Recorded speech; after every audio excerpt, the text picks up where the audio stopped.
ఏవైనా సరే ఇండస్ట్రీలో ఒక సినిమా ఆడింది అంటే ప్రతి ఒక్కరు హర్షించాలి.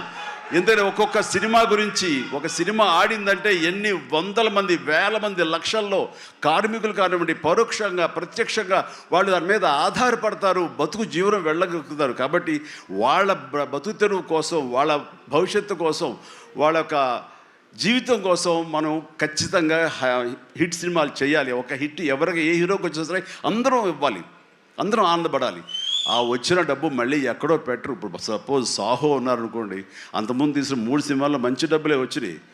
అండ్ ఆ డబ్బు ఎక్కడికి తీసుకెళ్ళి ఇవ్వట్లేదు, తీసుకొచ్చి మళ్ళీ నాకే ఇస్తున్నాడు, మన వాళ్ళకి ఇస్తున్నాడు, నటినట్లకి ఇస్తున్నాడు. ఈ డబ్బు ఎక్కడికి పోదు. అంటే భగత్ సింగ్ కేసరి సినిమా చేశాడు, లాభించేసాడు, ఇంకా మనకు లాభం లేదు అని వేరే గ్రూపు, వేరే కాంపౌండ్ అనుకుంటే, నాకు అతను ఇచ్చిన అడ్వాన్స్ ఎక్కడి నుంచి వస్తుందండి? అతను ఇచ్చిందే కదా. అది రావాలంటే అతను మంచి భవిష్యత్తు కోరుకోవాలి, అతను గుడ్ విషెస్ తెలియచేయాలి. అందుకని ఇండస్ట్రీలో ప్రతి ఒక్కళ్ళు ఒకళ్ళనొకళ్ళు అవినాభావ సంబంధంతో ఒక కుటుంబ సభ్యుల్లాగా ఉన్న రోజున ప్రతి వాళ్ళు గొప్పగా చెప్పుకుంటారు, ఆనందంగా ఉంటుంది.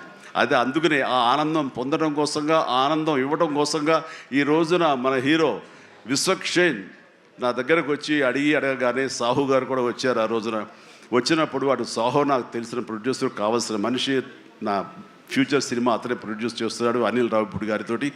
అండ్ డెఫినెట్గా వస్తాను, అయితే ఏ రోజు అనేది ఒక్కరట్టు ఇవ్వండి అని చెప్పేసి టైం తీసుకుని 24 hours తర్వాత ఇది చేయడం జరిగింది.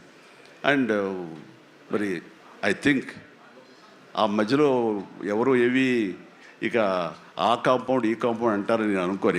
ఇక ఒకటే కాంపౌండ్ అంతే ఇండస్ట్రీది. That's it.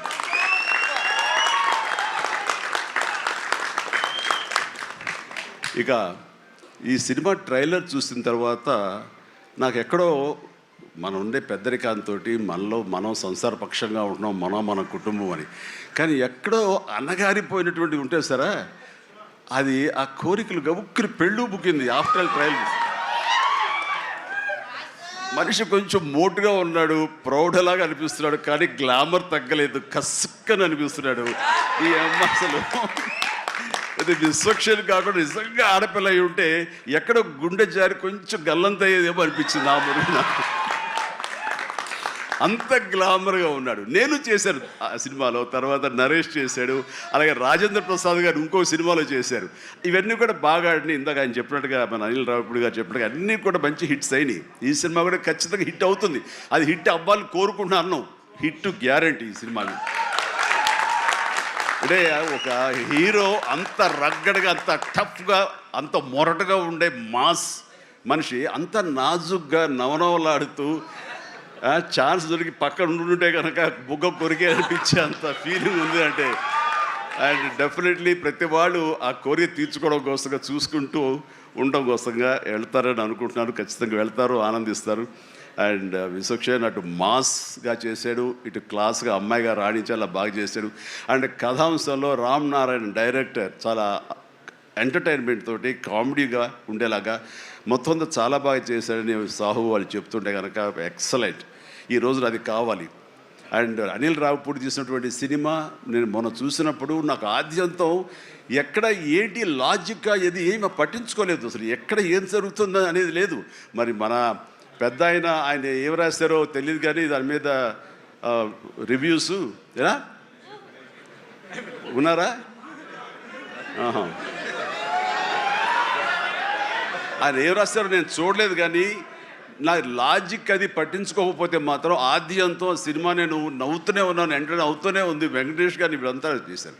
అదే రీతిలో ఈ సినిమా మన రామ్ నారాయణ గారు అదే రకంగా తీస్తారని చెప్పేసి ఎక్కడ ఊపిరి సలుపుకొనివ్వరు, ఎక్కడ లాజిక్ ఆలోచన పెట్టనివ్వరు, బ్రెయిన్ ఉపయోగించనివ్వరు. కేవలం హృదయంతో ఈ సినిమా చూస్తూ ఈ సినిమా ఆద్యంతం ఆనందంగా ఉంటుంది, ఎంజాయ్ చేస్తారని అనుకుంటున్నాను. అండ్ విశ్వక్షేణ్ ఖచ్చితంగా ధైర్యంగా ఉండి ఏం కాదు, ఈ cinema block buster. Ram Narayana God bless. And తర్వాత